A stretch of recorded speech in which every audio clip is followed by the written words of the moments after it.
Madame l'ambassadrice, mesdames, messieurs, chers amis, je suis très heureux de vous accueillir ce soir à l'Institut français de Bulgarie pour une soirée exceptionnelle. Peut-être, avant de présenter nos éminents invités, quelques mots sur cette soirée et pourquoi cette soirée ici à l'Institut français de Bulgarie. Dans un monde qui est traversé par des conflits à grande échelle, par des remises en cause, on va en parler, par des remises en cause, voire par une destruction du droit international et par une forme aussi d'usure du langage lui-même face à la violence des mots aussi. Il nous a semblé essentiel d'ouvrir un espace où le droit, la littérature et la mémoire aussi puissent dialoguer.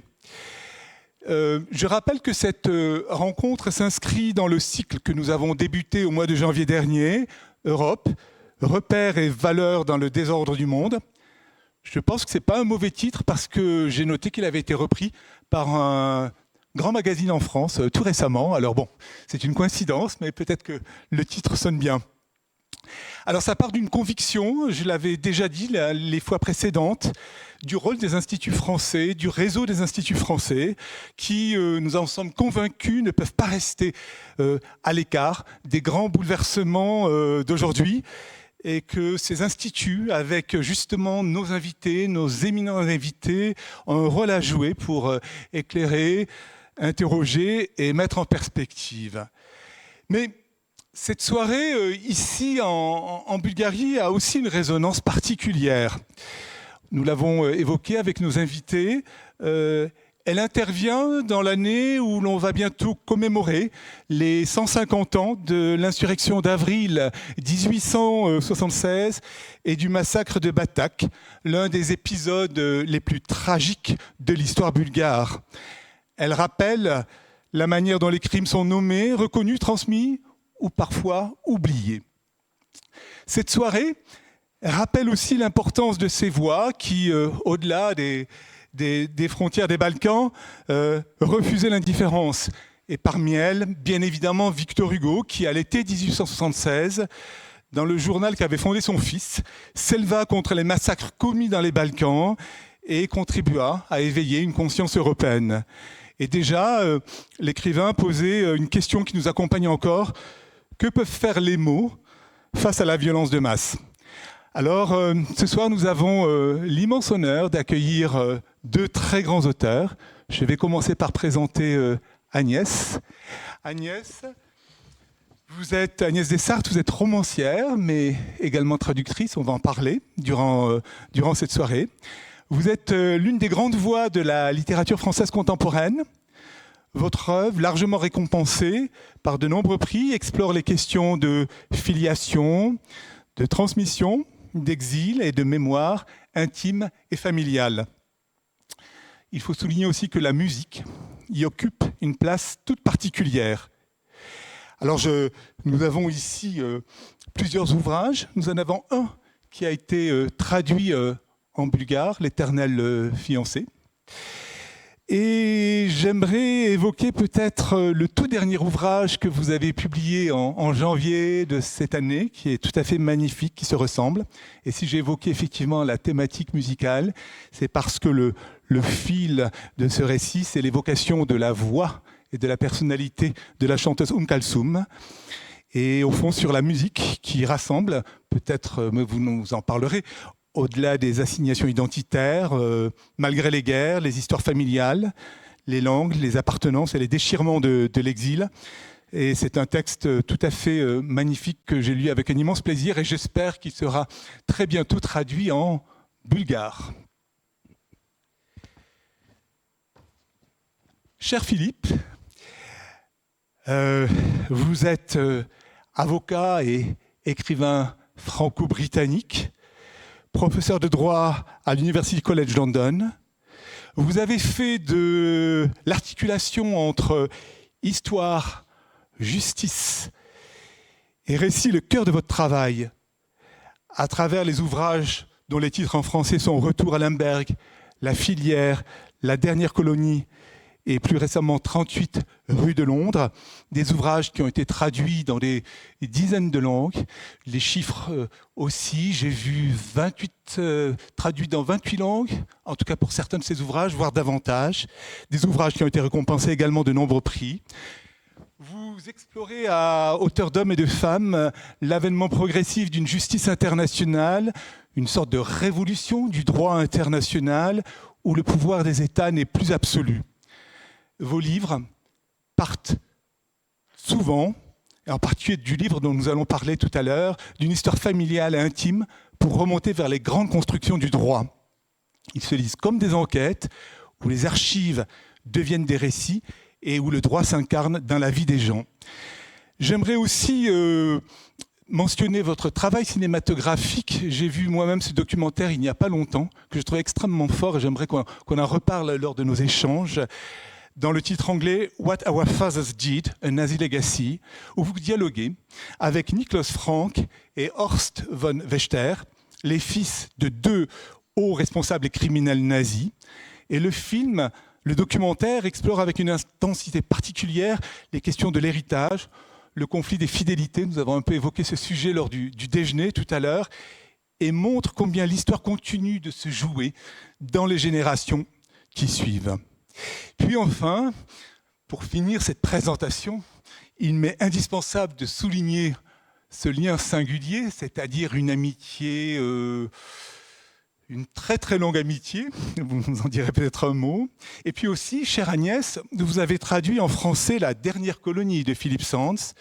Et donc cette rencontre, c'est donc aussi un dialogue entre deux manières d'écrire le réel et entre deux langues. Donc, mille merci d'avoir accepté notre invitation. C'est un immense honneur de vous recevoir ici ce soir à l'Institut français de Bulgarie.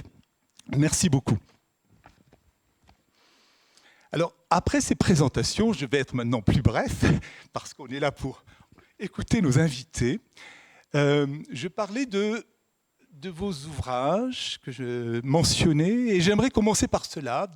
Peut-être que vous nous parliez de deux de vos livres. Pour Philippe, Retour à Lemberg, et pour Agnès, Qui se ressemble. Je les ai choisis parce qu'ils permettent d'installer, je dirais, vos œuvres auprès d'un public qui ne vous connaît pas encore suffisamment ici. Philippe, vous n'êtes malheureusement pas encore traduit en bulgare, mais ça ne saurait tarder. Ce sont bien sûr deux récits très, très différents par leur ampleur, leur forme, leur matière. Et pourtant, ils ont, ces deux ouvrages, à mon avis, mais vous me direz si vous êtes d'accord avec moi, des points communs, puisqu'ils partent de l'intime, de l'histoire familiale, pour ouvrir vers des questions d'histoire, de mémoire et d'exil. Alors j'aimerais commencer peut-être par Agnès, si vous voulez bien nous dire quelques mots.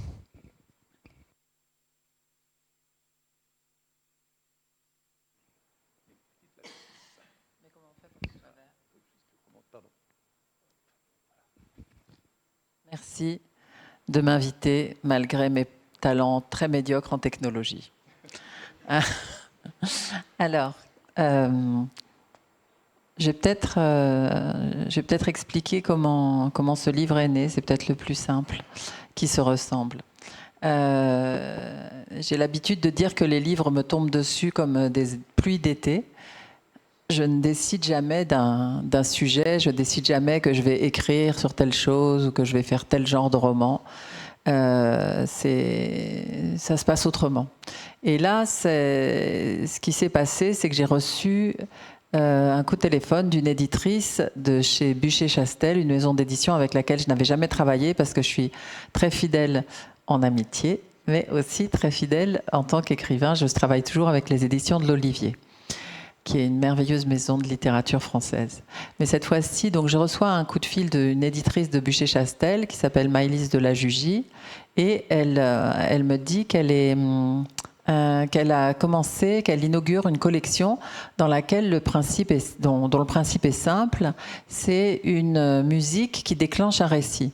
Et comme l'a dit Luc Lévy, la musique a une part très importante dans ma vie et dans mon travail. Et donc j'ai tout de suite dit oui, en demandant bien sûr l'autorisation à mon autre éditeur, et j'ai pensé que ça allait être très facile. parce que j'écoute énormément de musique, parce que je me raconte des tas d'histoires, et donc je me suis dit, je savais pas, j'hésitais entre peut-être un concerto de Bach ou une chanson des Beatles ou une chanson de Dalida. Enfin, j'avais plein d'idées, mais il se passait rien, ça ne déclenchait pas le récit. Donc j'ai attendu un petit peu, et puis un jour, cette éditrice m'a appelée, alors que je m'y attendais pas du tout. Et je me suis entendue lui dire « Ah, c'est très bien que vous m'appeliez parce que justement, je viens de choisir la musique. » Mais je ne savais pas du tout quelle musique j'avais choisie, donc j'étais bien embêtée. Mais pourtant, ma voix a dit cette phrase. Et ce qui était encore plus étrange, c'est que quand elle m'a demandé « Mais quelle est cette musique ?» je me suis entendue dire, mais franchement, si on m'avait dit 5 minutes plus tôt que j'allais dire ça, j'aurais dit pas du tout. Je me suis entendue dire, ce sera Enta Umri de Kalsoum. Et donc elle était très contente. Elle m'a dit, ah, mais j'adore l'Égypte, j'ai vécu en Égypte, quelle merveille, etc. Puisque Kalsoum, c'est une très grande diva égyptienne, de l'envergure de Maria Callas pour l'opéra. Mais moi, elle voyait pas mon visage, mais pendant que je lui parlais, j'étais comme ça, je me dis, mais pourquoi je dis tout ça, pourquoi je parle de ça, qu'est-ce qui me prend, je comprends pas ce qui m'arrive. Et donc j'étais comme possédée. Et elle a dit, bon, mais ça me convient parfaitement, est-ce que vous pouvez m'écrire un petit mot pour me dire de quoi va parler le livre? Et je dis, oui, bien sûr. Mais je savais pas du tout de quoi allait parler le livre. Mais bizarrement, il y a eu le même phénomène avec que j'avais eu cette espèce de possession. Une fois que ma voix avait été possédée, mes doigts ont été possédés. Donc je me suis assise à mon bureau et ça s'est mis à écrire. Et j'ai écrit une petite scène qui est... Alors c'est pas du tout prévu, mais je vais juste vous lire cette petite scène que j'ai écrite ce jour-là, où elle m'a demandé qu'est-ce que j'allais raconter.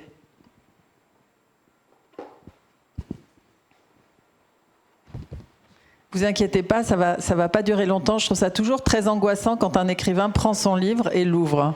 On se dit, bon, ok, ça va être horrible. Mais non, ça va durer 30 secondes.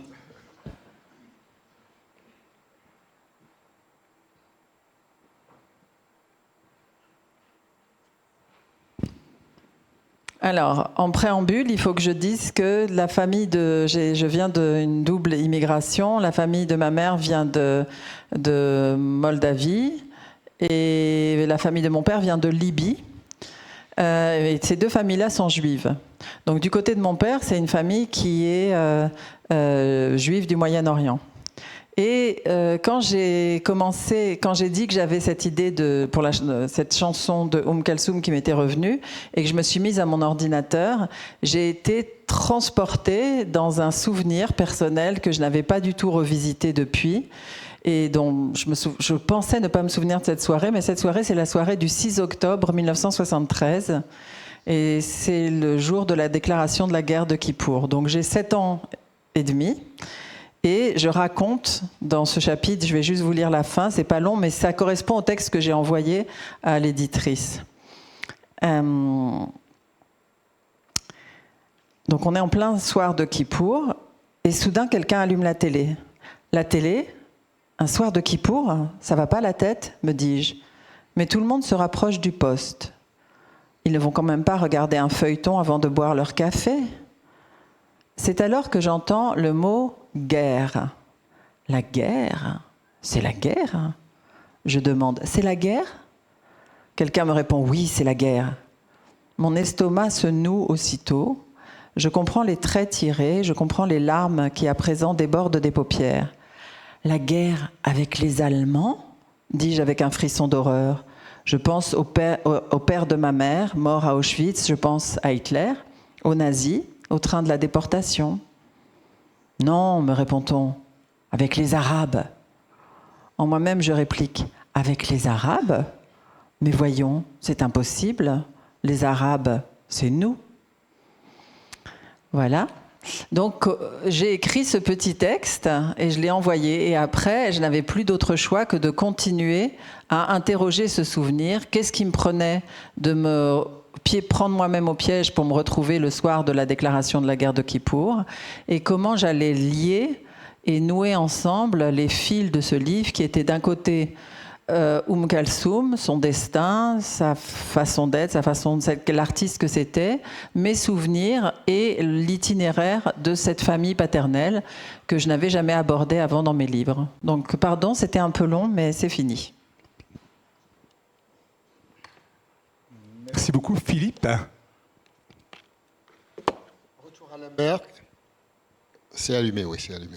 D'abord, merci pour assister ce soir. C'est pour moi le plus grand plaisir d'être invité par l'Institut français et aussi de venir pour la première fois. C'est pas la même chose pour Agnès qui est venue avant à Sofia et en Bulgarie, mais pour moi c'est la première fois. Alors je suis vraiment très très content. J'ai passé l'après-midi à me balader dans les rues. J'adore faire ça, regarder dans les magasins, prendre un café.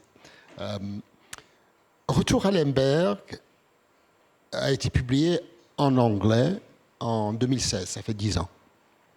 Et comme un peu a raconté Agnès, et on peut revenir sur la question de musique qui joue un rôle très important aussi dans ce livre et dans tous mes livres, Retour à Lemberg était un accident. Le titre en anglais, c'est East West Street.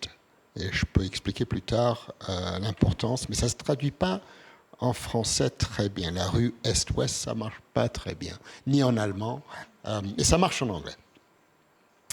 Alors revenons à le mois d'avril 2010. Ce n'était pas un coup de téléphone, c'était un email qui arrive d'une ville dont je n'ai jamais entendu parler, Lviv, en Ukraine. Monsieur Sands, est-ce que vous êtes prêt à venir chez nous, à Lviv, pour faire une conférence sur les procès dont vous avez assisté au sujet de crimes contre l'humanité et génocide? Lviv, c'est quoi? C'est où? J'ai fait un petit Google et j'ai vu que Lviv, c'était Lvov pour les Russes, Lvov pour les Polonais, Léopolis pour les Italiens et Lemberg pour les Allemands et les Autrichiens. Ah, Lemberg, ça me rappelle quelque chose. Et ce que ça m'a rappelé, c'était que mon grand-père est né à Lemberg en 1904. Je l'ai connu très, très bien. La dernière partie de sa vie, les derniers 60 ans, il a passé à Paris. Pour moi, c'était un Parisien. Mais je savais qu'il y avait un passé autrichien, polonais. Je ne savais pas très bien parce que personne parlait de ce qui s'était passé avant 1945. C'est un livre sur le silence. Et au moment que je comprends que Lviv, c'est Lemberg, je me suis dit, c'est intéressant, ça sera bien d'aller à Lemberg, Lviv. J'avais pas tellement envie de donner une conférence, mais j'avais envie de trouver la maison où il est né. Pourquoi? Parce que c'était une façon de mieux comprendre mon grand-père. C'est une question d'identité. Qui est vraiment mon grand-père? Qui est-ce que je suis vraiment? Alors j'accepte. Et en octobre 2010, je pars en voyage à Lviv. Il y a des vols directs à ce moment-là, avant la guerre de maintenant. Parce que ça fait presque 90 ans que la famille n'est pas allée à Lviv. Je vais apprendre que la dernière visite de mon grand-père, qui a quitté la ville en 1914, mais qui est retourné en 1923 pour obtenir son passeport polonais, que j'ai toujours. J'ai invité ma mère, parce que c'était aussi son histoire, et pour me protéger contre ma mère, j'ai invité ma tante, et pour me protéger contre ma tante, j'ai invité notre fils de 15 ans. Alors on est parti à 4. Et c'était un voyage, pour moi, remarquable. Parce que, pendant l'été, j'avais quand même fait 2 choses. J'avais demandé à ma mère, est-ce qu'il y a de la documentation sur la vie à Lemberg-Lviv. Et elle a trouvé plein de choses. Mais deuxièmement, et ça c'est l'histoire en fait intellectuelle et historique du livre, je passe l'été à préparer une conférence sur le travail que je fais dans le domaine de droit international, crimes contre l'humanité et génocide. Et qu'est-ce que je découvre? Et j'ai fait plein de procès avant 2010, mais ça, je ne savais pas. C'est que le concept en droit international qui touche sur la protection des individus, crimes contre l'humanité, est introduit en droit international le 29 juillet 1945 par un monsieur qui s'appelait Hersch Lauterpacht, professeur de droit international à l'université de Cambridge, mais qui, remarquablement, est né à Lviv et qui a fait ses études à l'université de Lviv entre 1915 et 1919. Alors je trouve ça déjà assez remarquable. Je vais arriver à Lviv et je vais leur expliquer que les origines du concept de crime contre l'humanité, ça commence chez vous. Je continue avec mes recherches et je découvre que le monsieur qui a inventé le mot génocide en novembre 1944, Raphaël Lemkin, lui aussi, il avait été étudiant à l'université de Lviv entre 1921 et 1926. Comment est-ce que c'est possible que ces deux concepts de droit international ont des racines qui mènent à la même ville? Qu'est-ce qui s'est passé dans cette ville? Alors j'arrive à Lviv, personne dans le fac de droit savait que les origines de ces deux concepts revenaient directement chez eux. Ils étaient ravis. Et quand je rentre à Londres, plus tard, je décide, je vais écrire un livre sur trois hommes. Mon grand-père, qui était de Lviv, Lauterpacht, qui était de Lviv, et Lemkin, qui était de Lviv. Et à un certain moment, après à peu près un an, il y a un quatrième personnage qui rentre dans l'histoire. C'est monsieur Hans Frank. Hans Frank, c'était qui? Hans Frank, c'était l'avocat personnel de Adolf Hitler entre 1928 et 1933. Et après que Hitler vient au pouvoir, il a ministre de la Justice de la Bavière et après gouverneur général de la Pologne occupée, octobre 1939 jusqu'à février 1945, quand l'armée rouge de l'Union soviétique arrive. Et lui, il devient participant dans l'histoire. Pourquoi? Parce que je découvre que le 1er août 1942, il arrive à Lviv, il donne une conférence, là, dans la même salle où moi j'ai donné ma conférence, encore ridicule, une coïncidence, pour annoncer l'extermination de la totalité de la population juive, non seulement de la ville, mais de la totalité de la région. Et parmi les individus et les groupes qui sont touchés, la famille de Lemkin, la famille de Lauterpacht, la famille de mon grand-père, dont il n'avait jamais parlé, et Frank devient l'homme qui fait les points de connexion entre ces trois autres hommes. Et on ne peut vraiment pas inventer l'histoire qui suit, parce que quelques années plus tard, en octobre 1945, le fameux procès de Nuremberg commence. Frank est inculpé, numéro 7, dans l'équipe de 24 des grands nazis. Et un des procureurs, c'est Hersch Lauterpacht, pour crimes contre l'humanité, pour les Britanniques, et pour les Américains, Raphaël Lemkin, pour le concept du génocide. Il vise Hans Frank.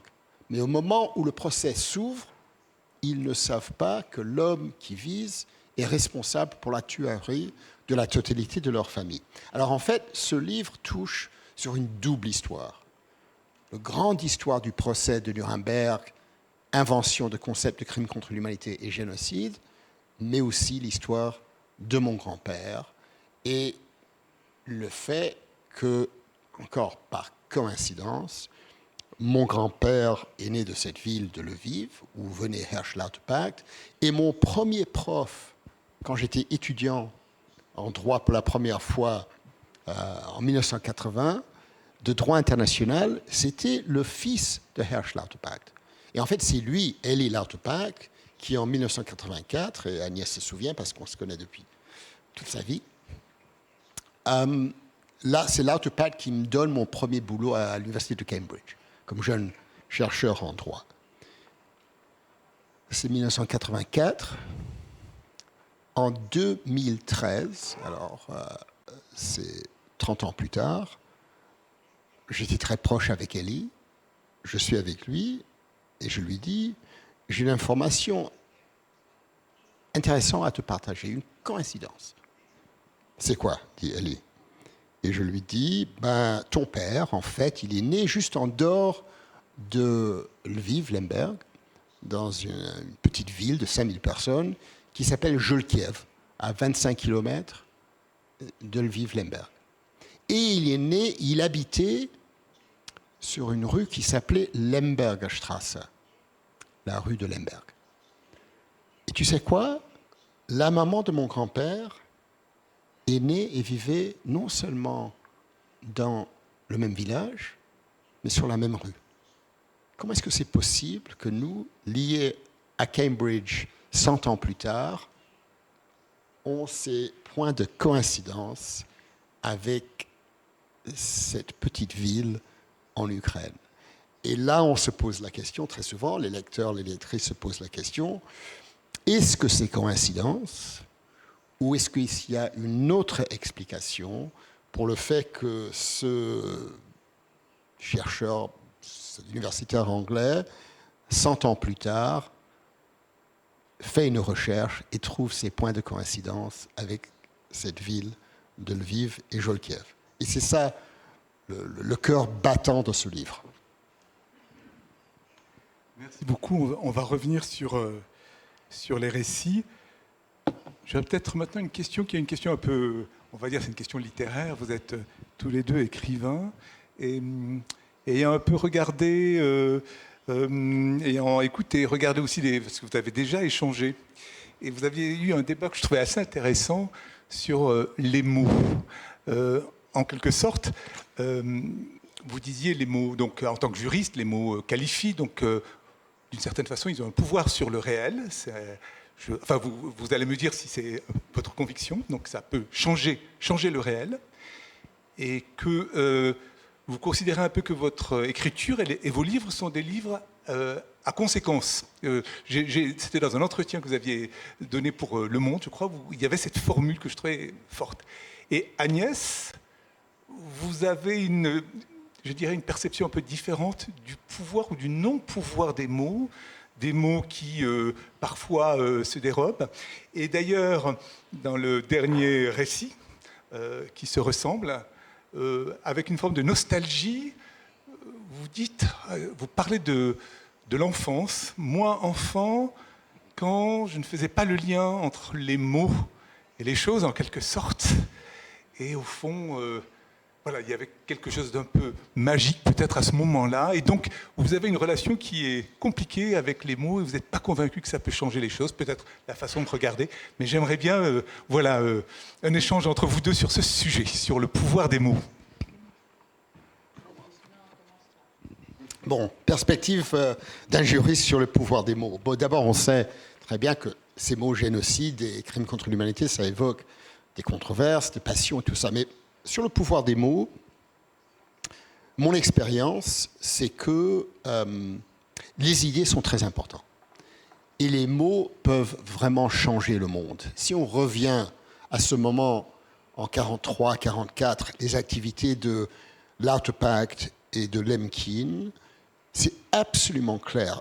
La plupart des gens imaginent, les lecteurs, les lectrices imaginent que ces termes, crimes contre l'humanité et génocide, ont existé depuis toujours. Ce n'est pas vrai. C'est des termes qui sont inventés et ne sont pas inventés par les États. Ils sont inventés par les individus, 2 individus qui ont poussé ces idées. Et c'est après que certains États ont couru avec ces idées. Alors, juste l'histoire que je raconte dans Retour à Lemberg, évoque clairement la possibilité que l'invention d'un mot, génocide, qu'on entend dans nos journaux, dans nos médias sociaux, tous les jours de nos jours, peut changer les débats, peut changer les activités, peut avoir des effets très importants. Mais là, j'arrive peut-être à une expérience plus récente. Février 2022, M. Poutine décide qu'il veut l'Ukraine et qu'il va tout prendre. Et une sorte de guerre commence le 22, le 23 février. Le lendemain, le Financial Times, un journal britannique que vous connaissez sûrement, prend contact avec moi, j'écris assez souvent pour eux, et il me demande d'écrire une tribune de 700 mots sur le thème de l'Ukraine et le droit international. J'accepte de faire ça, je réfléchis pendant 24 heures. J'écris sur quoi exactement ? Ils sont venus vers moi. Pourquoi ? Parce que d'abord, il est juriste, il connaît le droit international. Deuxièmement, il connaît l'Ukraine. Il a écrit Retour à Lemberg, qui touche sur l'Ukraine. C'est pour ça qu'ils sont venus vers moi. Je me pose la question, je mets 24 heures, 36 heures, et je tombe sur le sujet que je veux traiter.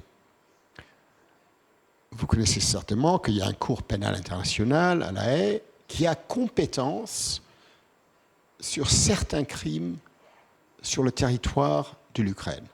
Crimes de guerre, crimes contre l'humanité, génocide. Mais pas crimes d'agression. Une guerre manifestement illégale, comme est le cas pour l'occupation de l'Ukraine par la Russie. Pourquoi ? C'est pour des raisons techniques. Quand l'Ukraine a accepté la compétence de la Cour pénale internationale en 2014-2015, la Cour pénale internationale n'avait pas compétence sur crimes d'agression. Alors il y avait un trou dans l'architecture juridique sur les questions des crimes et compétences de la Cour pénale internationale. Alors je me suis dit, OK, je vais proposer la création d'un tribunal spécial pour crimes d'agression en Ukraine. Et on a tous eu l'expérience, souvent, certains parmi nous, on écrit une tribune de 700 mots et le lendemain, il y a 9 personnes et un chien qui vous écrit en disant c'est très intéressant ou c'est pas intéressant ou je sais pas quoi. Et j'étais préparé pour ça, mais ça s'est pas du tout passé comme ça. Le lendemain, je reçois à peu près 400 communications. C'est très intéressant cette idée que vous avez eue, y compris une communication de Dmytro Kuleba, le ministre des Affaires étrangères de l'Ukraine, que je ne connaissais pas du tout, qui prend contact avec moi, qui me dit j'ai étudié le droit international, j'ai lu votre livre, Retour à Lemberg, ça m'a fortement touché. J'ai lu l'article dans le Financial Times, Monsieur Zelensky a lu l'article dans le Financial Times. On aime bien cette idée. Est-ce que vous êtes prêt à travailler avec nous sur la création d'un tribunal spécial ? Et au même moment, je reçois un courrier d'un ancien Premier ministre britannique, Gordon Brown, que je ne connaissais pas du tout personnellement, qui me dit « j'ai lu votre article dans le Financial Times, fascinant comme idée, pourquoi pas, je suis prêt à vous aider. » Je mets M. Brown en contact avec M. Kuleba et c'est parti. Et 3 ans plus tard, à Lviv, en mois de mai 2025, pour honorer le travail de l'Art Pact et Lemkin, 40 ministres des Affaires étrangères annoncent la création du tribunal spécial de crimes d'agression en Ukraine. Le lien est clair avec les idées et avec les mots. Alors, mon expérience, et bon, bien sûr, on pourrait parler d'autres exemples, et c'est que clairement, les idées peuvent changer les choses, les idées peuvent avoir des conséquences quand les idées sont transformées dans les mots. Agnès, les mots, changer le regard peut-être sur le monde. Ça y est, pardon. Les idées. Les idées, c'est très important. Mais mon domaine à moi, c'est pas le domaine des idées. Et c'est un autre domaine. C'est c'est plus le domaine des mots et moins le domaine des idées. Donc cette expérience que vient de décrire Philippe, pendant tout le temps où il parlait, je m'imaginais Benjamin Netanyahou en train de lire Qui se ressemble et m'appelant au téléphone. C'est très intéressant, j'ai décidé d'arrêter la guerre. Bon, voilà. Ça n'a pas lieu. Ce genre de choses n'a pas lieu, malheureusement. Donc la seule chose qui peut arriver, c'est que des personnes m'écrivent ou m'appellent pour me dire je me suis retrouvée dans ce que vous avez écrit, des choses comme ça, voilà. Mais pas plus. Mais oui, Luc, je pense que vous avez déjà entendu, vous m'avez sans doute entendu déjà dire de manière qui peut sembler assez désespérée, mais qui ne l'est pas en fait, que les mots ne peuvent absolument rien. Alors on peut se demander, mais qu'est-ce qui lui prend d'écrire à cette femme folle qui pense que les mots, ça ne sert à rien? Justement, c'est ce qui est beau, c'est que ça ne sert à rien. La littérature ne sert à rien. Les mots ne servent à rien. Raconter des histoires, ça ne sert à rien. Ça n'arrête pas les guerres. Ça n'empêche pas les famines. Mais ce que ça fait, ce que décrivait Isaac Bashevis Singer en une phrase très simple, c'était que ça peut au mieux détourner un instant nos âmes du désastre humain. Eh bien, c'est pas mal déjà. Alors, c'est rien, mais une chose que moi, je vois très fort à l'œuvre ces derniers temps, c'est ce que j'appelle les passions, ou la passion, plutôt les passions négatives. C'est-à-dire un engouement réel des gens avec une excitation quasi libidinale pour la catastrophe. Et ça, c'est quelque chose qui peut arriver justement quand on oublie ce plaisir qui est un plaisir lent, qui est un plaisir qui est pas sur l'impulsion que peut nous procurer l'art et la contemplation. Et donc je vois ces passions négatives à l'œuvre et des gens se dire c'est la fin du monde, c'est terrible, c'est horrible, et y aller et être un peu excité par toutes ces guerres et toutes les images qu'ils voient et regarder la télé en continu. Et quand on voit ça, on se dit bon, qu'est-ce qu'on est en train de vivre? Et moi, dans ces moments-là, c'est vrai que mon réflexe, c'est de lire je sais pas, Edith Wharton, Virginia Woolf, Marcel Proust, Tolstoï. Je vais lire. Et pendant le moment où je lis, tout ça n'existe plus du tout. Ça s'arrête. Et ce répit-là, j'estime qu'on y a droit. Et il n'y a pas grand-chose qui peut l'apporter.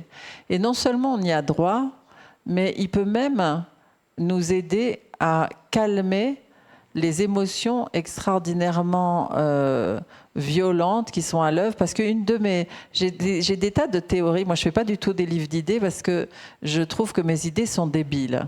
Donc, je ne vais pas en faire des livres. Mais j'ai quand même des idées.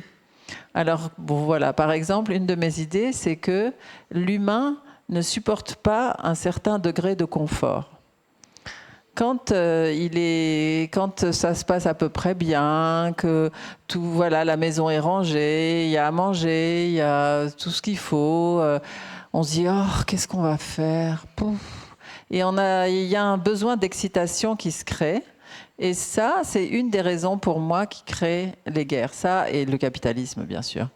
Et donc voilà, moi ma position, elle est très, elle est volontairement, elle est presque provocatrice. Quand je dis que les mots ne peuvent rien, c'est justement parce qu'ils peuvent rien qui m'intéresse. Mais ça n'a pas empêché qu'un jour, moi aussi, je vais raconter ma petite histoire. C'est qu'un jour, j'ai écrit un livre en 2006 qui s'appelait « Mangez-moi », dans lequel une femme qui était complètement au bout du rouleau, qui avait absolument raté sa vie et qui en avait fait une catastrophe, décide d'ouvrir un restaurant. Elle ouvre un restaurant en connaissant rien au commerce, rien à la restauration, mais elle le fait avec cœur et elle le fait surtout avec, en arrière-pensée, une utopie sociale. Elle veut que ce restaurant soit pour tout le monde, ouvert à tout le monde, que tout le monde puisse s'y rencontrer, que ce soit pas cher, que ce soit bon, que les enfants puissent venir et y rester, que les adultes tolèrent les enfants. Enfin là, tout un projet. Et bon, voilà, j'écris ce livre.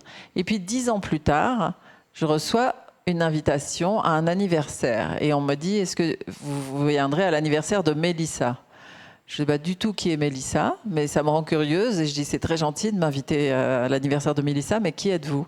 Et c'est la personne qui m'invitait, visiblement, pensait que j'étais au courant. Et elle me dit, Mélissa, c'est la personne qui a ouvert le restaurant. Et je dis, mais quel restaurant ? Et elle me dit, parce que, vous savez, vous avez écrit un livre, Mangez-moi. Et il y a une femme qui était avocate, américaine, et qui a tout laissé tomber pour ouvrir le restaurant que vous avez décrit dans votre livre.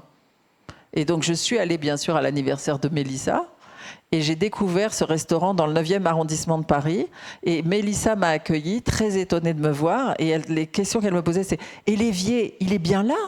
Parce que regardez, alors j'ai mis d'abord le comptoir comme ça, comme si moi je savais, je lui dis « Mais moi j'ai fait, c'était une œuvre d'imagination, j'ai aucune expertise en la matière. » Mais elle avait fait ça et elle était allée beaucoup plus loin. En fait, elle avait poursuivi ce qui était amorcé dans le livre, c'est-à-dire qu'il y avait un projet utopique de la propriétaire du restaurant dans le livre, mais elle avait poussé ça assez loin, puisqu'elle avait organisé, puisqu'elle était avocate, elle avait son bureau quand même au fond du restaurant où elle faisait des papiers pour les migrants. Elle aidait les gens qui étaient sans papier à se débrouiller avec l'administration. Et elle faisait des cours du soir pour les enfants, des cours d'internet pour les plus vieux, des cours de gymnastique pour les gens qui étaient malades. Enfin, c'était devenu une espèce de... Et ça existe toujours. Donc, mais ça, c'est l'idée. C'est pas les mots. Attends, je dois revenir là-dessus, parce que je pense que tu fais exprès de provoquer, et je pense pas que tu crois à ce que tu dis. J'ai dit moi-même que c'était une provocation. Elle croit pas du tout à ce qu'elle dit. C'est pas... Elle fait ça pour me provoquer et pour vous provoquer. J'ai récemment donné un long interview au New York Times pour un profil qui a été publié au mois de janvier. Et la dernière question qui m'a été posée par le journaliste, on était en conversation pendant 1 an, c'était « Philippe, si tu dois choisir pour une de tes affaires dont tu as travaillé, entre un arrêt d'un tribunal, d'un côté, ou un roman qui traite du même sujet de l'autre côté, qu'est-ce que tu choisis ?» Et j'ai répondu « un roman ». Pourquoi est-ce que j'ai répondu ceci ? Parce que je venais de finir un livre sur l'histoire du Chili entre 1973 et 2000-2010. L'histoire de M. Pinochet, ancien dictateur du Chili.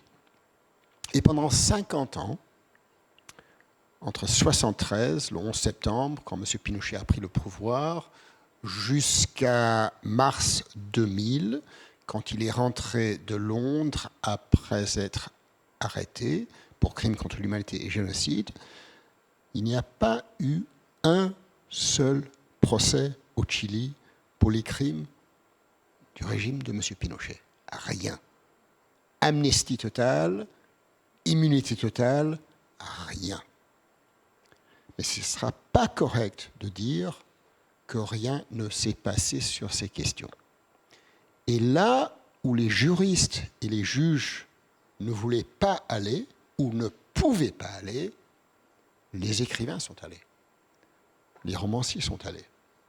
Y compris Pedro Lemebel, Roberto Bolaño, qui publie en 1997 un roman, pas une non-fiction, un roman, By Night in Chile, en anglais, je ne sais pas comment c'est traduit en français, Les nuits en Chili, qui traite sur les crimes de M. Pinochet, dont je traiterai 25 ans plus tard dans mon livre 38 rue de Londres. Je n'avais pas lu le roman quand j'ai commencé à travailler sur 38 rue de Londres, et j'ai trouvé ça remarquable que 30 ans avant que je publie 38 rue de Londres, il y a un romancier qui a traité du même sujet. Et ça a joué un rôle d'une grande importance. Ce n'est pas la création d'un restaurant. Mais je prends un taxi un jour à Santiago et je suis en train de parler avec un de mes collègues dans le taxi de M. Pinochet et ses relations avec un certain M. Rauf, un nazi qui est parti vivre au Chili aux années 50. Et on est en train de discuter, est-ce qu'il y a des relations entre M. Pinochet et M. Rauf? Et le chauffeur de taxi, un homme très poli, d'un certain âge, 75 ans, il n'était pas jeune, dit, est-ce que je peux me permettre d'intervenir dans cette conversation? C'était délicieux. On dit, bien sûr, bien sûr. Il dit, désolé, mais vraiment, j'étais en train d'écouter votre conversation et je peux vous dire à 100% que M. Rauf et M. Pinochet ont travaillé ensemble. Ah, c'est intéressant, comment vous savez ça? D'abord, j'ai vécu pendant la période, mais aussi, j'ai lu M. Bolagno. Et donc, je pense que M. Bolagno était très attentif aux faits. Je sais que c'était un roman, mais ça m'a ouvert l'imagination. Ça m'a permis d'imaginer une relation entre ces deux hommes. Alors, en fait, c'est très complexe, les relations entre les idées ou les mots et ce qui se passe dans notre mémoire, nos questions d'identité et nos réflexions sur la justice. Je prends vraiment une attitude différente de la tienne. J'ai une question pour Philippe. J'ai mentionné tout à l'heure le film que vous aviez réalisé, je crois que c'était en 2012, What Our Father Did, A Nazi Legacy, donc sur la question de la justice et de faire justice.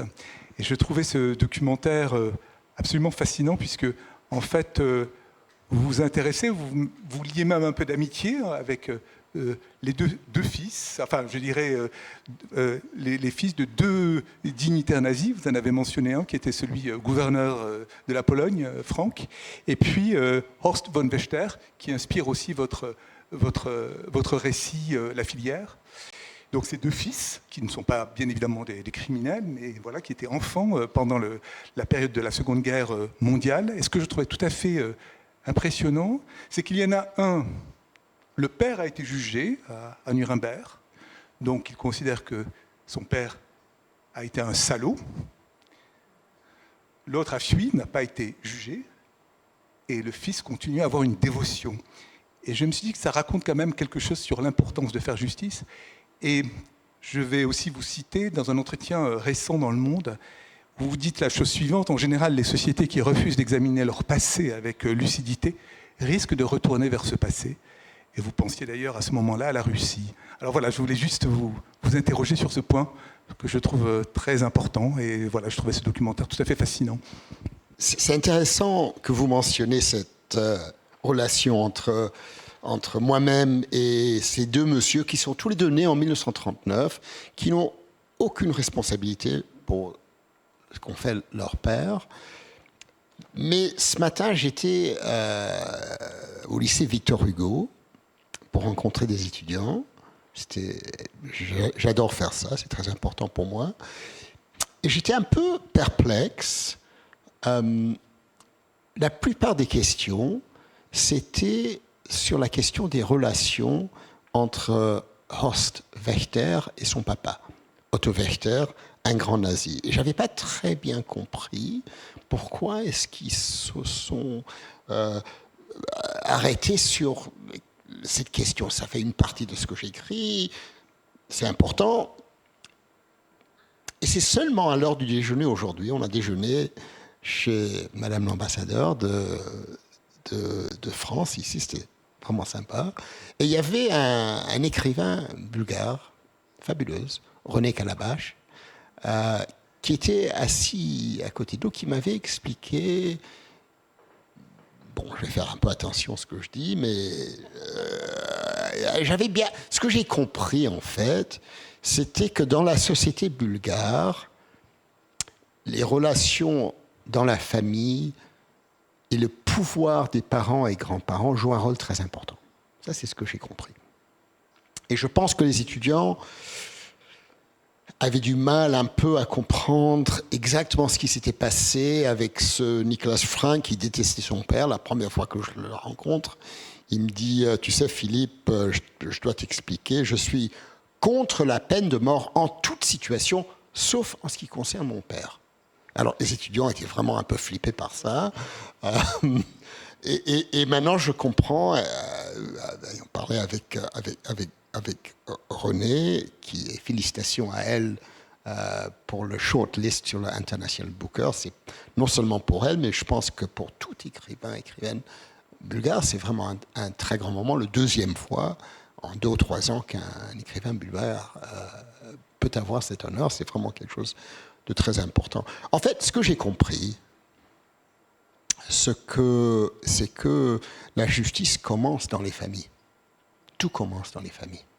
Les silences des familles, et ça c'est une chose qui nous lie beaucoup. On se connaît, en fait, c'est pas seulement une amitié. Agnès, c'est ma sœur française.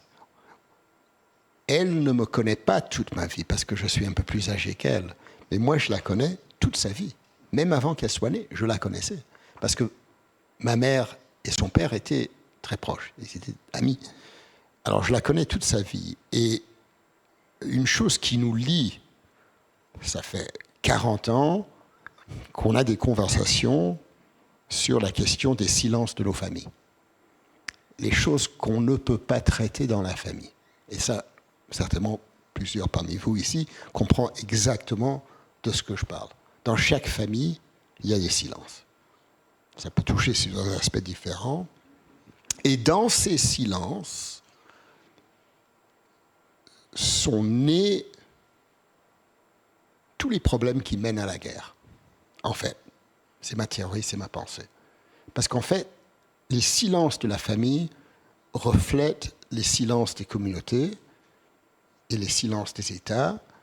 Et c'est les silences des États qui mènent aux situations qu'on vit en ce moment. Le refus d'ouvrir la porte et de parler ouvertement sur ce qui se passe. Alors ce film documentaire, pour moi, a joué un rôle très important. J'étais avec 2 messieurs qui sont les fils des responsables directement de l'extermination de la totalité de la famille de mon grand-père. Et il y a beaucoup de gens qui ne comprennent pas comment c'est possible que je peux être en contact avec ces 2 messieurs. Mais je suis en contact très proche. Avec Nick, on est très proche. J'adore cet homme, même si c'est le fils de Nicolas Frank. Et ça dit quelque chose que même dans une génération, c'est possible d'avoir une réconciliation si on veut parler ouvertement. Je trouve ça assez remarquable. Avec Horst, c'est beaucoup plus complexe parce qu'il reconnaît que son papa était un grand nazi. Il reconnaît que son papa était impliqué dans le meurtre de centaines de milliers de personnes, mais il dit qu'il n'était pas responsable parce qu'il ne le voulait pas. Ça, c'est complexe.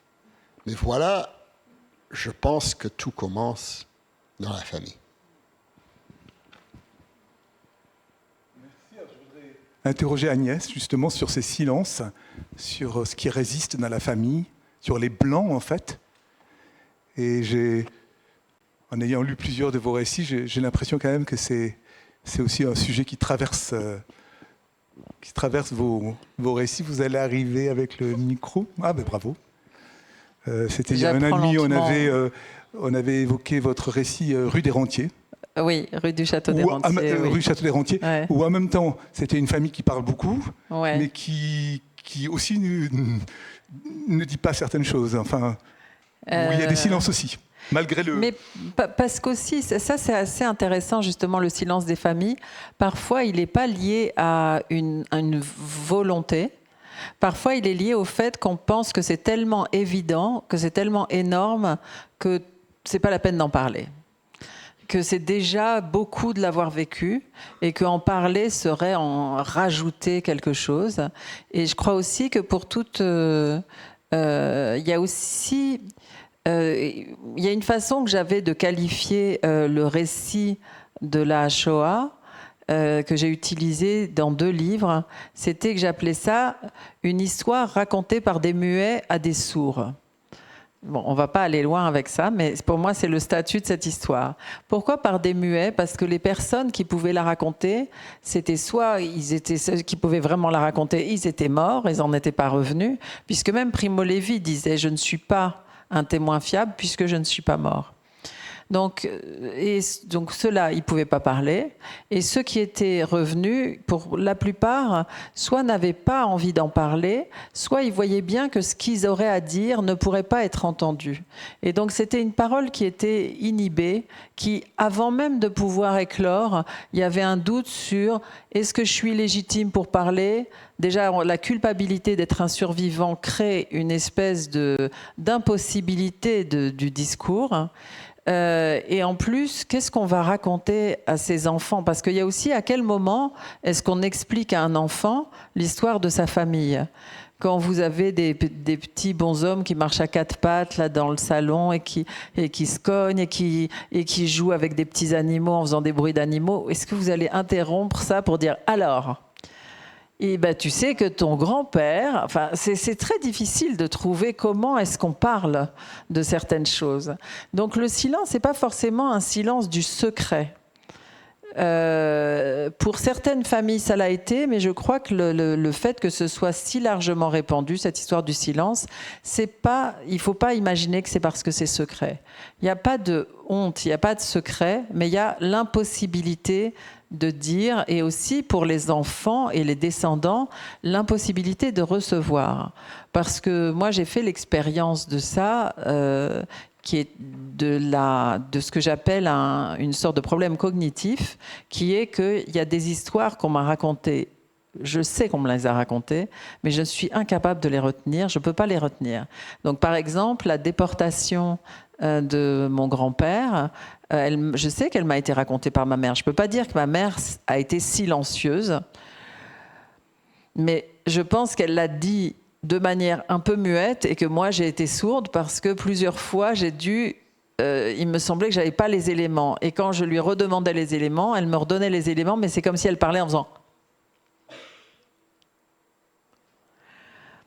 Pourtant, ces paroles ont été prononcées, mais elles n'ont pas tout à fait le même statut que les autres. Donc, cet endroit-là du silence, en fait, c'est un très bon endroit pour un écrivain. Hein. Donc, c'est terrible, mais c'est là qu'on a envie d'aller. Quand on écrit, on a envie d'aller là où il n'y a pas eu de mots. Et on peut y aller parce que justement ça n'a pas été dit. Donc c'est vrai qu'une grande partie de mes livres, elle vient, le creuset, c'est l'histoire sur laquelle les mots n'ont pas, comme si c'était un terrain qui était infertile pour les mots et que j'essayais de fertiliser. En y amenant des mots, en essayant de voir si ça va pousser, en essayant de voir s'il va se passer quelque chose.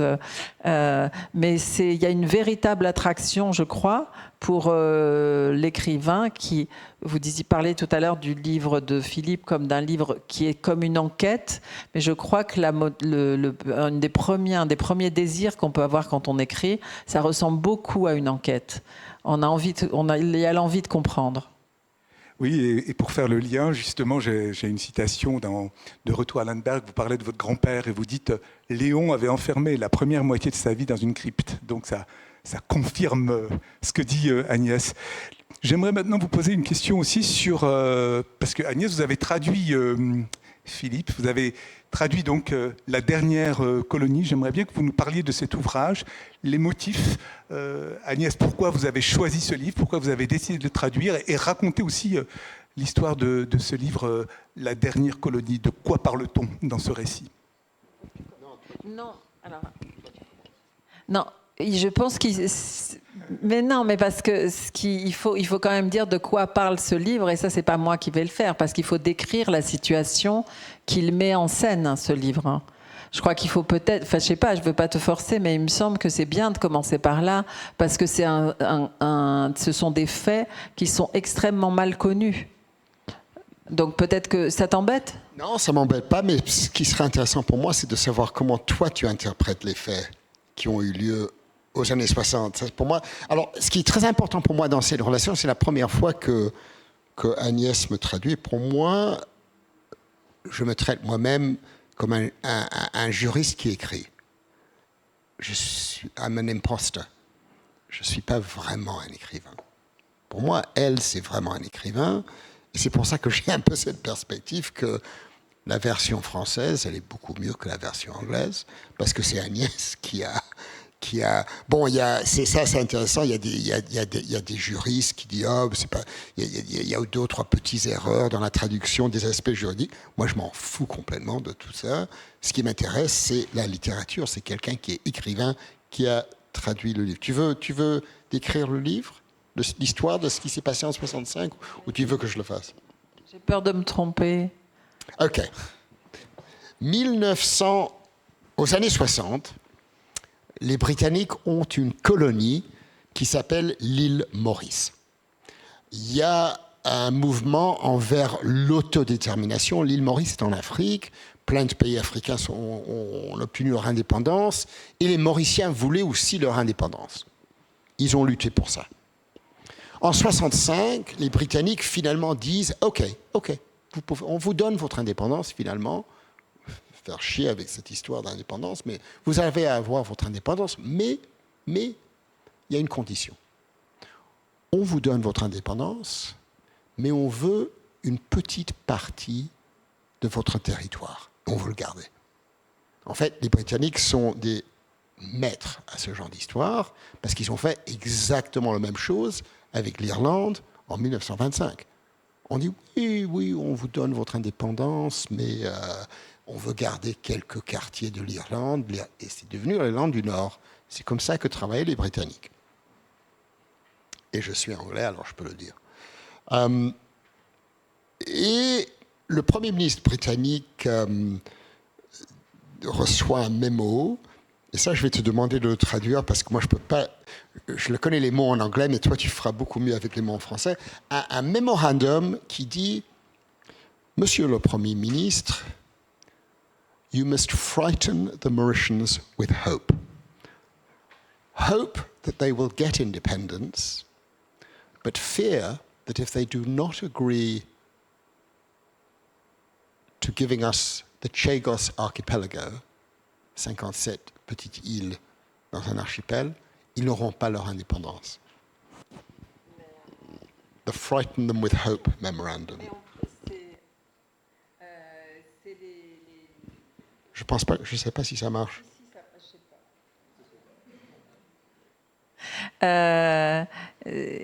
Si on traduit littéralement, c'est compréhensible. Il faut les effrayer. En fait, le meilleur moyen de les effrayer, c'est l'espoir.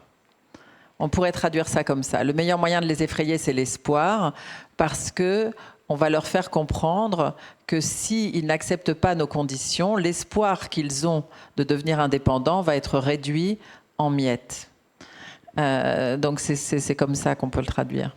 Alors il y a eu une coercion, ils étaient forcés à donner leur consentement. Ils ont donné leur consentement, les Britanniques ont gardé les îles du Chagos, et en 68, l'île Maurice a obtenu son indépendance. Pendant 40 ans, ils ont lutté pour obtenir le rattachement des îles Chagos sur leur territoire. Et en 2010, en fait, c'est le même mois où je reçois l'invitation d'aller à Lviv pour la première fois, avril 2010. J'étais en train de faire du ski avec mon frère en France, et je me souviens très bien du moment, j'étais sur le téléski, et il y a mon téléphone qui sonne, c'est un long téléski. Et d'habitude, je regarde jamais mon téléphone quand je fais du ski, parce que j'ai très peur que ça tombe et que je perds mon téléphone, mais je ne reconnaissais pas le numéro, c'était plus 230. C'est quoi ça, plus 230? Alors je prends le téléphone sur le téléski, et il dit c'est le bureau du Premier ministre à l'île Maurice, il voudrait vous parler maintenant. Bon, quand un Premier ministre dit qu'il veut te parler maintenant, tu dois parler maintenant. Tu ne peux pas dire est-ce que je peux le rappeler dans 10 minutes ou je ne sais pas quoi. Je prends le téléphone. Et j'étais très fier parce qu'en parlant avec le Premier ministre de l'île Maurice, j'ai arrivé à quitter le télésiège sans tomber. C'était... Il dit, oui, on veut que vous agissez pour nous, pour qu'on obtienne un jugement de la Cour internationale de justice contre le Royaume-Uni, pour que ce qui s'est passé, pour une déclaration que ce qui s'est passé en 1965 était manifestement illégal, sans conséquences juridiques, et que les îles Chagos nous appartiennent. Et j'ai travaillé dans ce domaine pendant 15 ans. Et on a obtenu, en 2019, une décision de la Cour internationale de justice qui a déclaré à l'unanimité que ce que les Britanniques avaient fait était manifestement illégal. Là aussi, une petite perspective personnelle, parce que ça, on a beaucoup parlé de ça. Moi, j'ai double nationalité. Et je suis très fier de mes deux nationalités. Je suis anglais parce que j'ai un papa anglais et je suis français parce que j'ai une mère française. Alors, ça m'est très important. Mais dans mes deux cultures, et là, on revient sur une question d'identité, ces deux cultures ont des réactions totalement opposées sur la question d'un national qui agit contre son propre pays. Réaction des Britanniques, quand on agit contre son propre pays, on s'en fout complètement. En fait, c'est même bien, ils sont un peu fiers que c'est un Britannique qui agit contre le Royaume-Uni devant la Cour internationale de justice pour dire que le Royaume-Uni a agi de façon manifestement illégale. Ils ont gagné. Et vous avez vu, même au déjeuner aujourd'hui, l'ambassadeur britannique m'a félicité pour avoir gagné cette affaire contre son propre pays. Ça, c'est le Royaume-Uni. Par contre, la France, c'est complètement différent. Je ne critique pas, c'est simplement différent. C'est comme ça. En 1995-96, j'étais conseil pour les petites îles Pacifiques sur la décision de M. Chirac, de président après président Chirac, de reprendre les essais nucléaires dans le Pacifique. Et j'étais conseil devant la Cour internationale de justice. Et jusqu'à ce jour-là, le Quai d'Orsay n'a jamais oublié que ce Français a agi contre la France. Et le juge français à ce moment-là, Gilbert Guillaume, m'a dit une fois, tu sais, Monsieur Sands, un Français n'agit jamais contre son propre pays. Et c'est deux systèmes complètement différents. Je ne dis pas qu'il y a un qui est mieux, qui est pire que l'autre, mais ça crée en moi, avec mon double identité, est-ce que je suis plutôt dans cette direction? Est-ce que je suis plutôt dans cette direction? Alors, ça, c'était l'histoire. J'ai écrit un livre là-dessus parce que les Britanniques, ça revient encore une fois sur la question qu'on a traitée avant, les conséquences de nos écrits. 2019, la Cour internationale de justice dit illégal. Premier ministre à ce moment-là, c'est Boris Johnson, qui dit « je m'en fous complètement ». On continue à traiter l'île Maurice, Chagos, ça nous appartient. Et après 2 ans et demi, je demande la permission du Premier ministre mauricien. Vraiment, les Britanniques ne connaissent pas du tout ces histoires. Est-ce que je peux écrire un livre là-dessus, sur l'expérience d'avoir participé? J'ai écrit un petit livre là-dessus pour changer le débat au Royaume-Uni, qui est publié en septembre 2022. En novembre 2022, changement de position du Royaume-Uni, nouveau Premier ministre qui dit absolument on va régler cette affaire. Et mai 2025, le même moment, en fait c'est bizarre, c'est parallèle avec la création de, je pense à ça pour la première fois, mai 2025, signature d'un traité entre le Royaume-Uni et l'île Maurice pour régler cette affaire. En fait, ça marche très bien, sauf que maintenant, il y a M. Trump qui déclare ouvertement cette histoire de Chagos.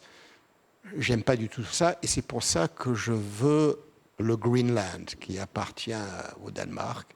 Il a fait le lien entre ces deux trucs. Incroyable, incroyable. Et voilà, j'écris mon livre, Agnès. Oui, alors ce qui est particulier dans ce livre, mais ça on retrouve toujours ça dans les livres de Philippe, c'est qu'il va aborder cette question Bien sûr, tout l'aspect juridique va être traité à fond, en détail. Et quand on a lu ce livre, moi, quand je l'ai traduit après, j'avais l'impression que j'étais devenu avocat, pratiquement, tellement c'est détaillé, tellement c'est bien expliqué.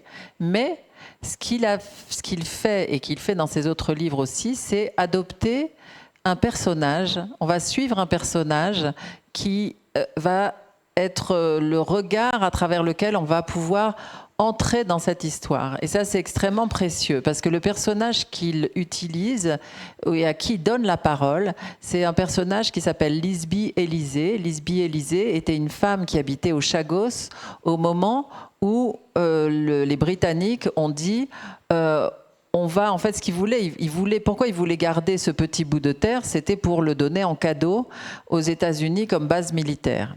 Et alors, comment on fait pour donner un cadeau alors qu'il y a des gens dessus? Eh ben, on dit aux gens de partir.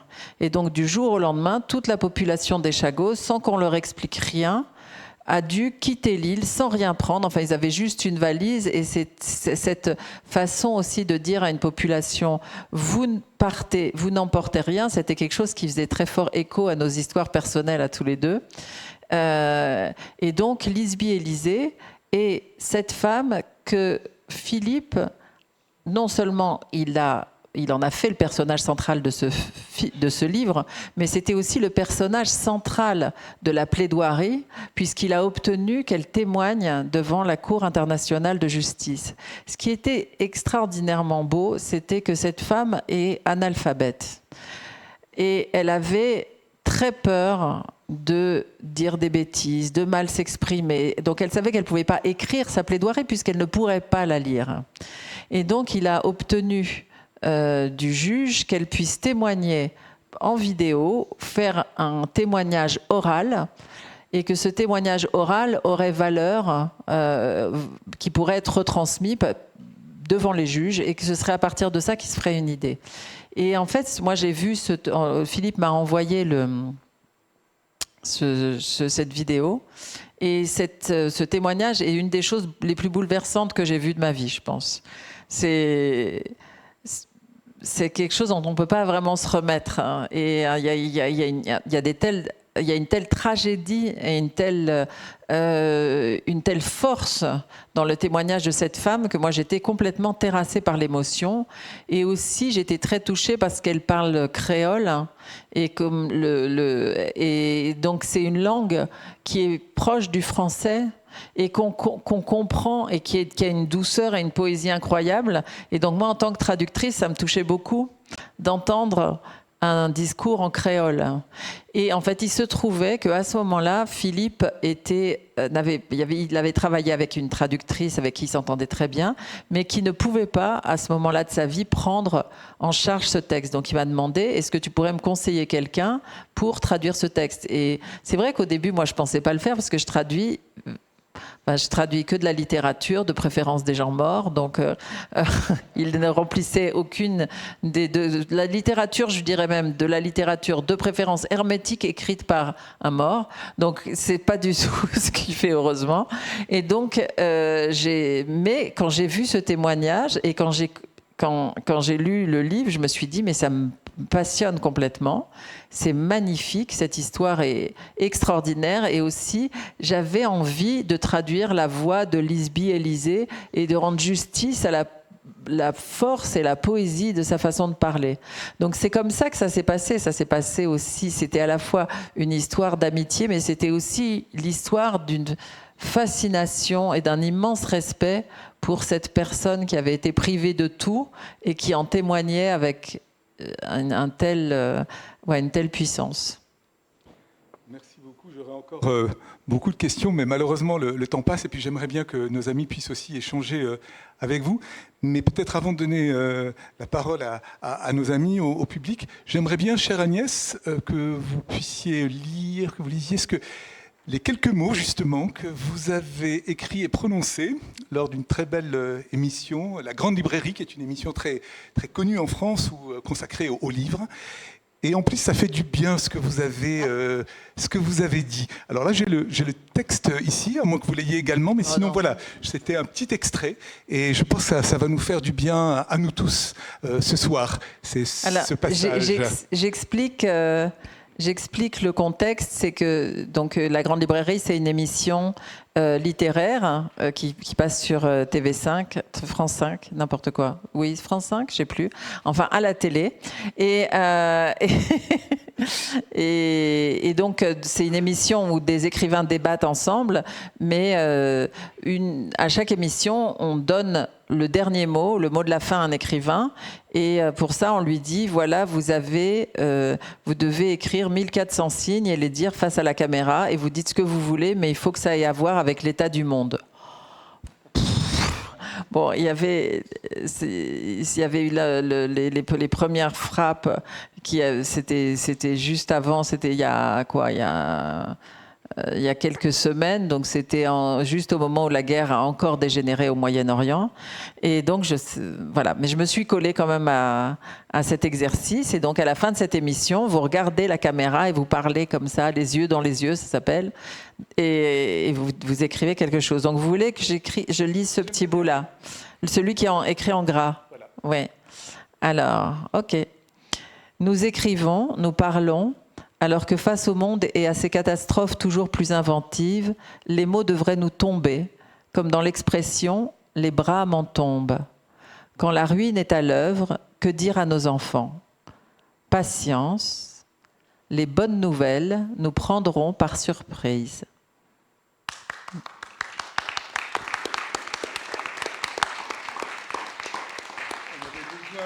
Besoin de ces beaux mots d'optimisme, ça fait du bien.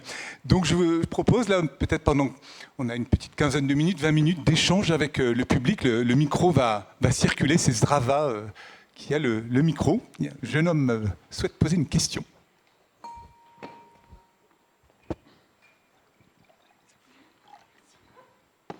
Tout d'abord, Monsieur Sands et Madame Dessartes,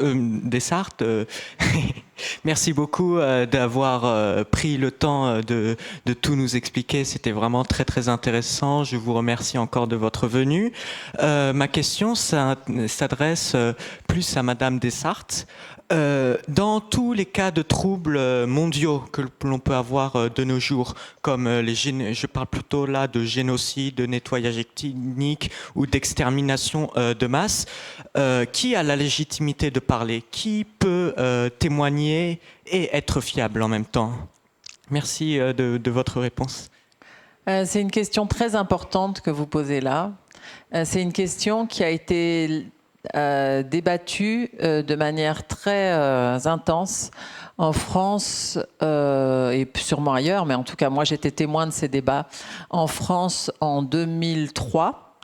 J'ai fait partie c'était quelque chose, une action qui avait été lancée par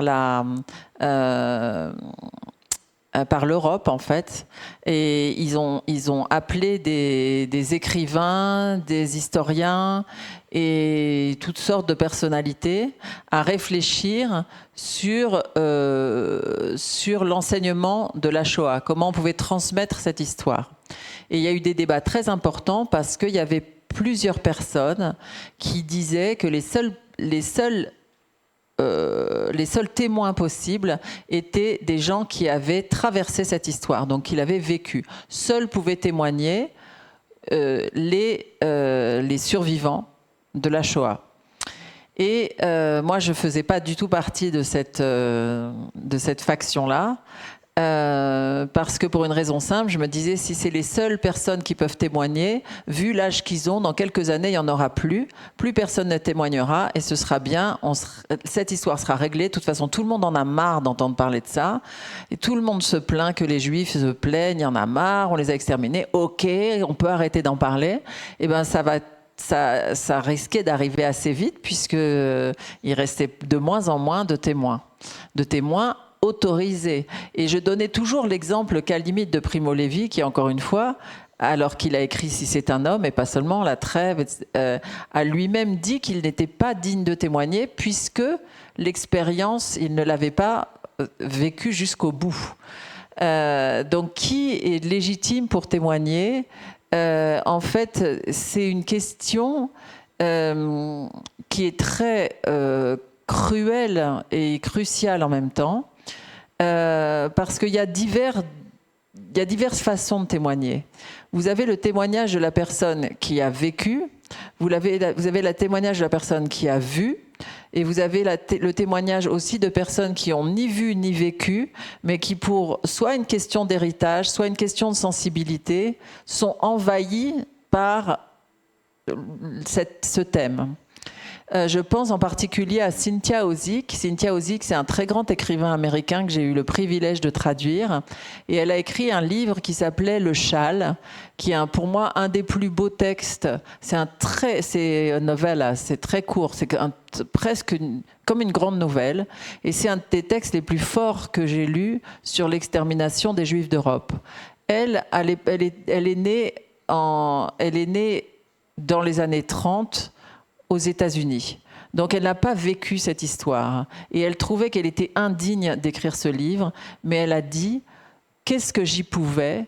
Ça envahit. » Ça étant l'histoire du peuple dont elle était issue, mais dont elle n'avait pas partagé cette histoire particulière. Mais elle a dit que elle n'avait pas choisi de le faire, c'était plus fort qu'elle. Et elle est longuement revenue là-dessus dans plusieurs entretiens. Donc, quand un romancier, c'est une romancière, s'empare de ce genre de sujet, tout dépend de la façon dont il le fait. Moi, j'ai toujours l'impression que la qualification, en fait, qui a le droit d'en parler, c'est quelqu'un qui est capable d'en parler. Alors, on va dire, ça veut dire quoi, capable d'en parler ?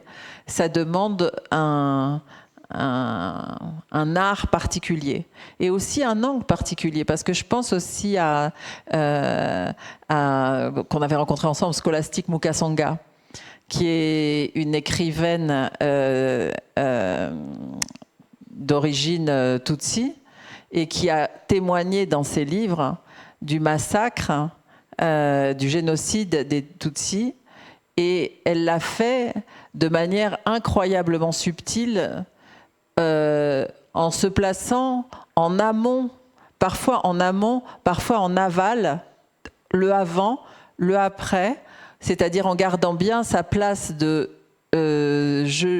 en désignant presque de cette manière le fait qu'elle ne peut pas complètement témoigner, mais en même temps, ça donne une force extraordinaire à ces récits. Donc je crois que c'est une responsabilité aussi, mais il faut faire très attention quand on donne le droit à certaines personnes ou qu'on leur donne pas le droit de témoigner, parce qu'il y a certaines histoires, si on arrête d'en parler, elles vont simplement disparaître de nos mémoires. Donc je crois que c'est important d'être conscient de cette chose-là. Merci beaucoup pour votre question. Une autre question. Sinon, moi, j'aurais une question, s'il n'y a pas tout de suite, en fait, par rapport à ce que disait Agnès, je me tourne vers Philippe, en fait, pour l'importance, la question de l'exactitude et les mots qui qualifient. Donc, le mot génocide, crime contre l'humanité. Et j'ai lu des choses très, très intéressantes sur, justement, ce que vous disiez sur le concept de génocide, crime contre l'humanité et autres, on imagine une hiérarchie et il n'y en a pas. Et je trouve que c'est très important de l'entendre. Et puis par rapport à ce qui se passe aujourd'hui, les débats qui traversent nos pays, ce qu'ont subi les populations civiles à Gaza, et voilà. Et ces mots circulent. Les mots circulent et ils créent des controverses et des passions. J'ai fait très attention dans les dernières années, dans mes propres qualifications de ce qui se passe. J'ai évité, parce que je suis conseil dans une affaire qui est, à ce moment-là, devant la Cour internationale de justice.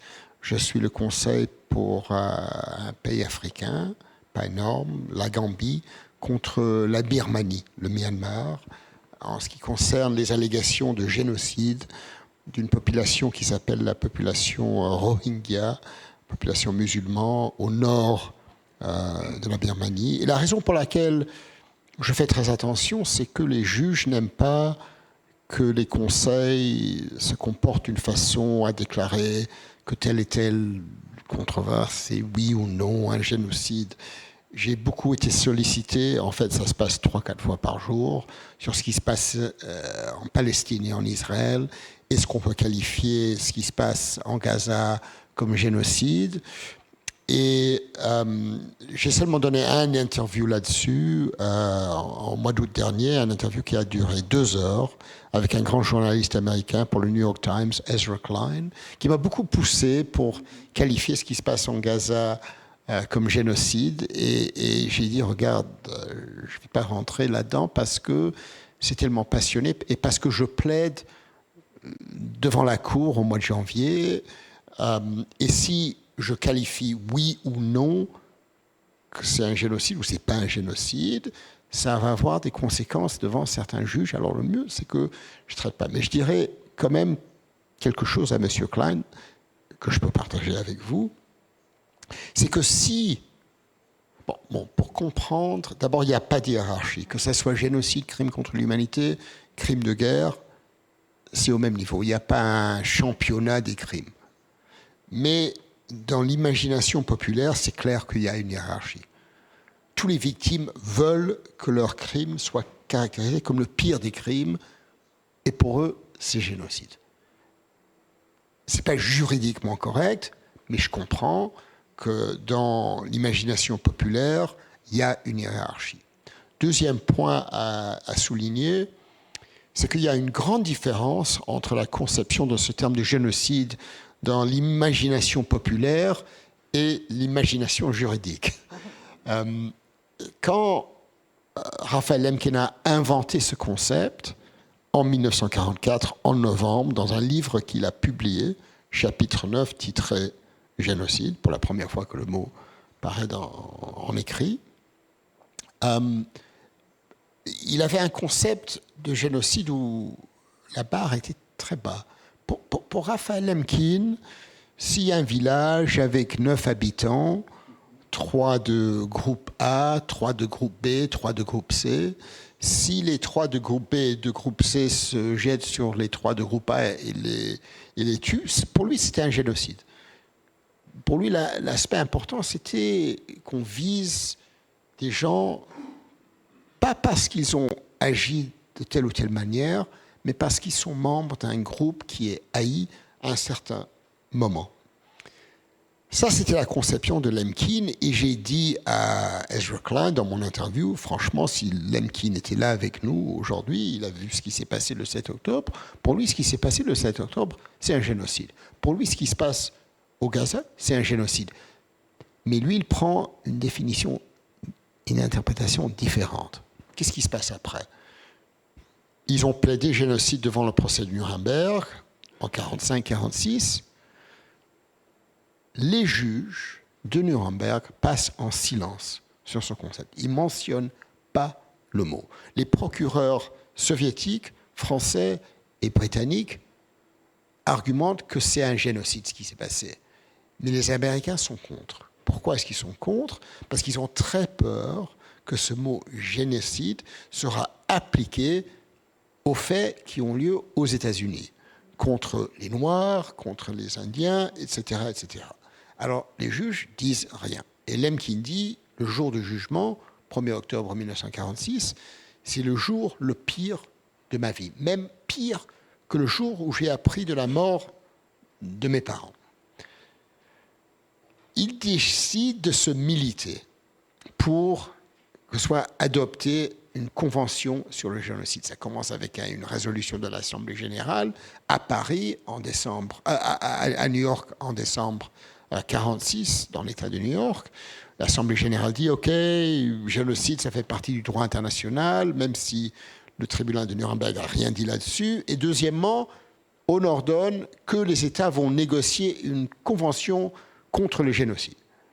La convention est négociée pendant 2 ans. Décembre 1948, à Paris, adopter la convention contre le génocide. Mais la convention qui a été adoptée prend une définition différente que celle de Lemkin, qui met le bar beaucoup plus haut. Et la convention demande qu'il faut établir un dolus specialis, une intention spéciale. Il faut prouver que les actes de tuerie sont motivés par l'intention de détruire tel ou tel groupe expressément. Rien ne se passe pendant 50 ans. Entre 1948 et l'ex-Yougoslavie et le Rwanda, rien.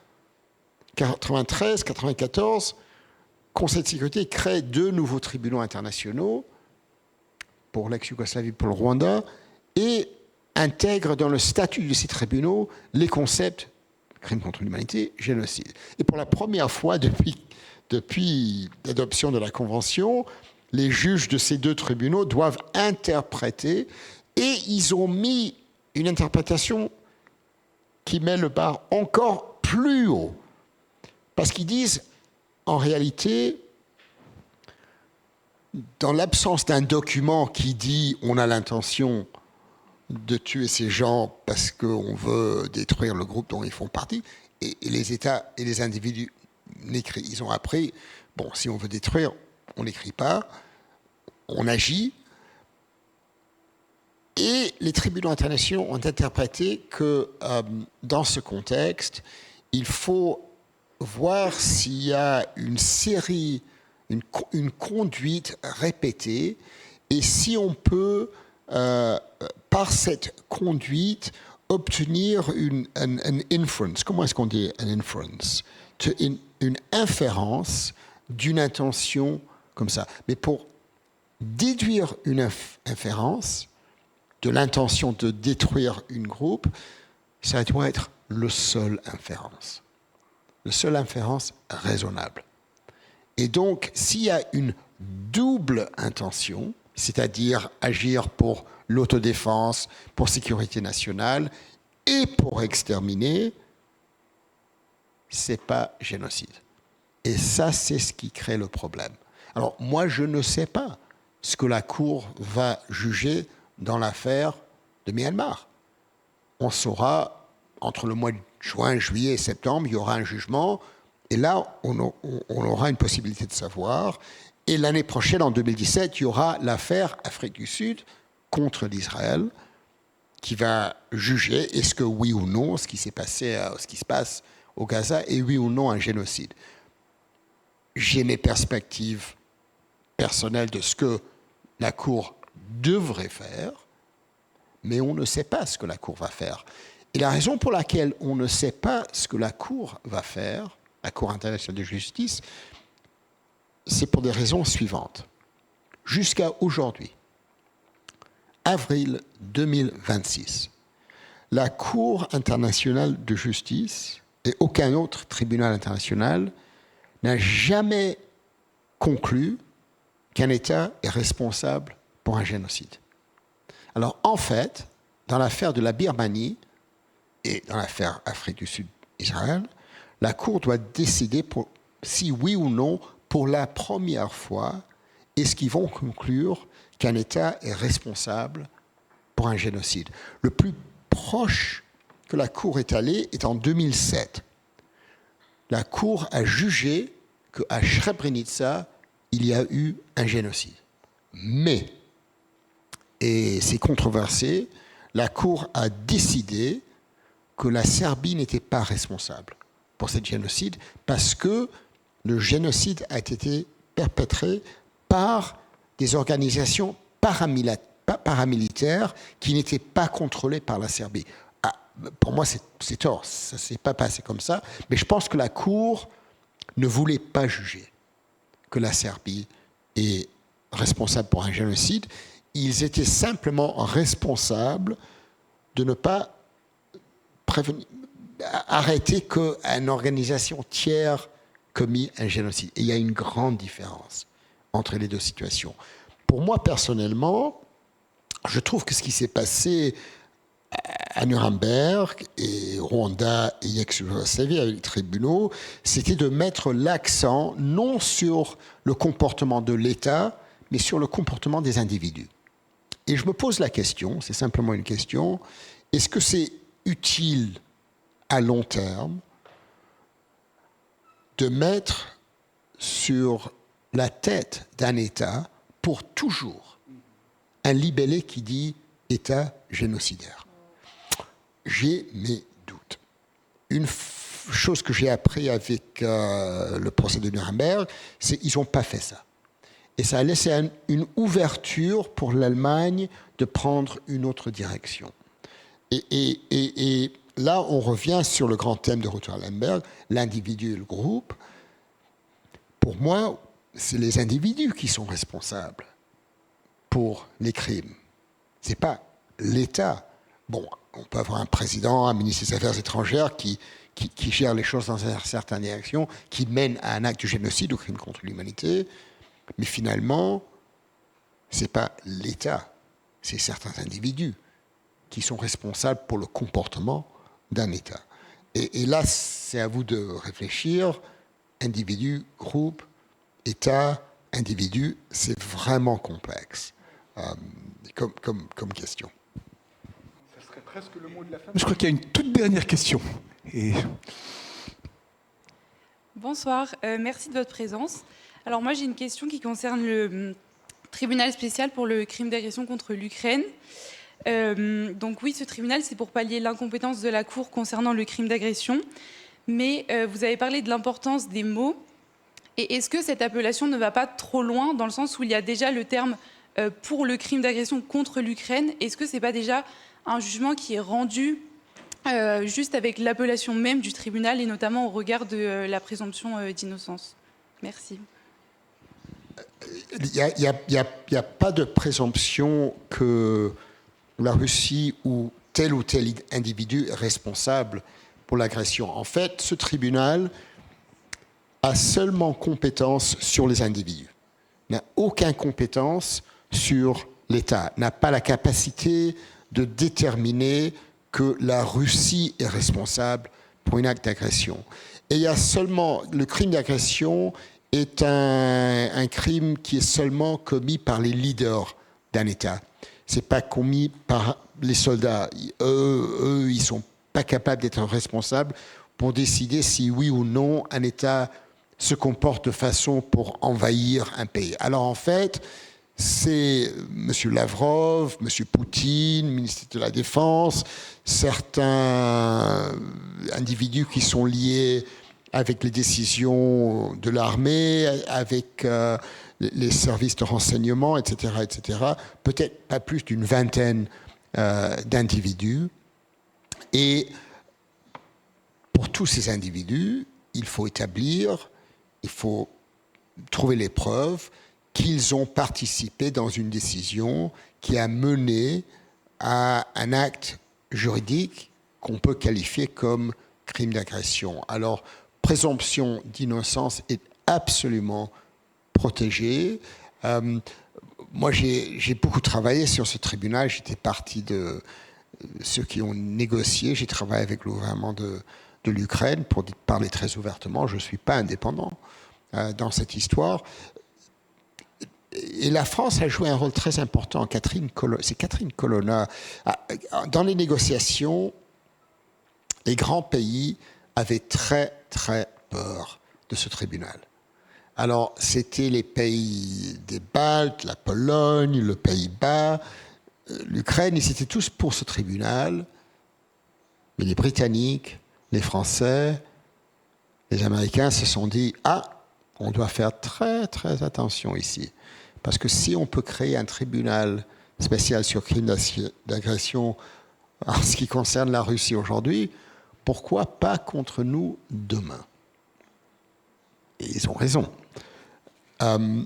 Alors, ils étaient contre ce tribunal jusqu'à l'intervention de Catherine Colonna, qui a fait une intervention très importante en septembre. C'était à peu près en septembre 2023. Je la connaissais parce qu'elle était ambassadrice de la France à Londres. Alors on s'est connus assez bien, je m'entends très bien avec elle, on a beaucoup parlé, évoqué ce sujet. Et c'est elle qui a joué un moment absolument clé. Mais finalement, ces trois États et l'Allemagne ont déterminé une ligne rouge qu'on ne peut pas traverser pendant que le Troïka, c'est-à-dire les trois plus importants, le président, le ministre des Affaires étrangères et le ministre de la Défense, sont au pouvoir, immunité absolue. et ça s'est protégé dans le traité. C'est seulement quand ces trois quittent leur fonction que le tribunal peut commencer à travailler envers eux. Et l'Ukraine était vraiment très déçue par ça, mais c'était, comme toujours, une négociation internationale. Alors, pour éviter un peu la déception totale de l'Ukraine, tous ces pays ont accepté, et ça pour moi c'est très difficile, je suis barrister anglais, je suis avocat anglais, j'ai une formation anglaise. Alors pour nous, les Anglais, les Anglo-Saxons, d'avoir un procès dans l'absence d'un individu, ça se fait jamais. Jamais, jamais. Mais les Ukrainiens ont insisté de la possibilité d'inclure dans le statut du tribunal la possibilité d'avoir un procès, même si on n'a pas attrapé l'individu. Alors ça, c'était la décision dans une négociation. Je comprends, mais ça pose des questions. Mais présomption d'innocence absolument intégrée dans le texte du statut. Merci beaucoup. Nous devons malheureusement clore parce que le temps passe. Mais encore une fois, mille merci d'être venu ici à Sofia. C'est vraiment un immense honneur, un immense plaisir de vous accueillir ici. Et j'espère que vous reviendrez parce que, comme je le disais, il faut absolument vous traduire, absolument traduire qui se ressemble. Donc c'est un appel que je lance aussi aux éditeurs. Et puis, Philippe, il faut que vous soyez traduit également en bulgare. Et j'espère que nous aurons alors le plaisir de vous retrouver à nouveau tous les deux ici à Sofia. Et je pense qu'on peut vous applaudir très chaleureusement.